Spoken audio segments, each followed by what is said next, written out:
প্রিয় দেশবাসী, আসসালামু আলাইকুম। আপনারা জানেন প্রধানমন্ত্রী শেখ হাসিনা রাষ্ট্রপতির কাছে পদত্যাগপত্র জমা দিয়েছেন এবং আমি তা গ্রহণ করেছি।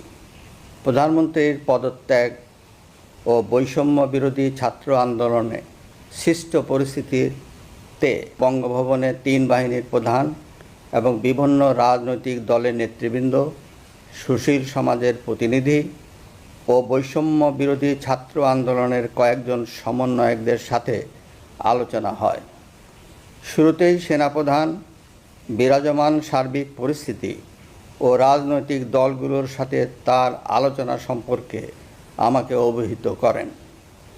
রাজনৈতিক নেতৃবৃন্দও এ সময় তাদের বক্তব্য তুলে ধরেন। সভায় বৈষম্য বিরোধী ছাত্র আন্দোলনের নিহত শহীদদের স্মরণে শোক প্রস্তাব গৃহীত হয়। এছাড়া জরুরি ভিত্তিতে একটি অন্তর্বর্তীকালীন সরকার গঠনের সিদ্ধান্ত নেওয়া হয়। সকল দল ও অংশীজনদের সাথে আলোচনা করে গঠিত অন্তর্বর্তীকালীন সরকার যত দ্রুত সম্ভব নির্বাচনের ব্যবস্থা করবে। বৈষম্য বিরোধী ছাত্র আন্দোলন ও বিভিন্ন মিথ্যা মামলায় আটকসহ সকল বন্দীদের মুক্তি দেওয়া হবে।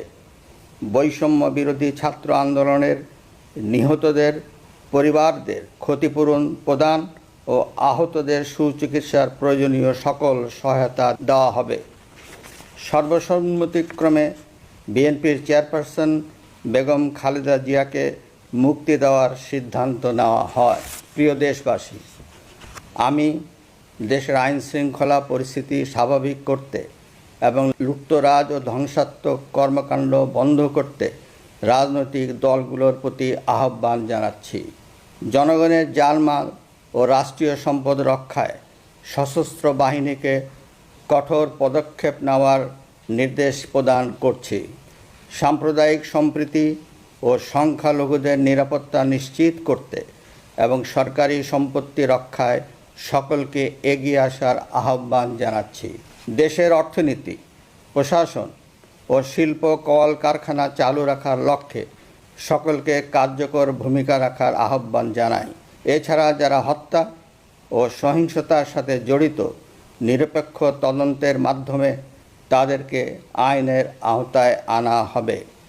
গণপ্রজাতন্ত্রী বাংলাদেশের সংবিধান অনুযায়ী অনতিবিলম্বে বর্তমান সংসদ বিলুপ্ত করা হবে। দেশের সকল অফিস আদালত স্বাভাবিকভাবেই চলবে। প্রিয় দেশবাসী, আসুন আমরা দেশকে বাঁচাতে একযোগে কাজ করি।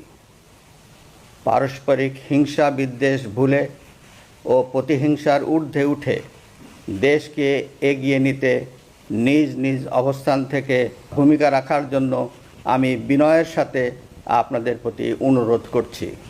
একটি সুন্দর ও সোনালী ভবিষ্যতের প্রত্যাশায় আমরা এগিয়ে যাব ইনশাআল্লাহ।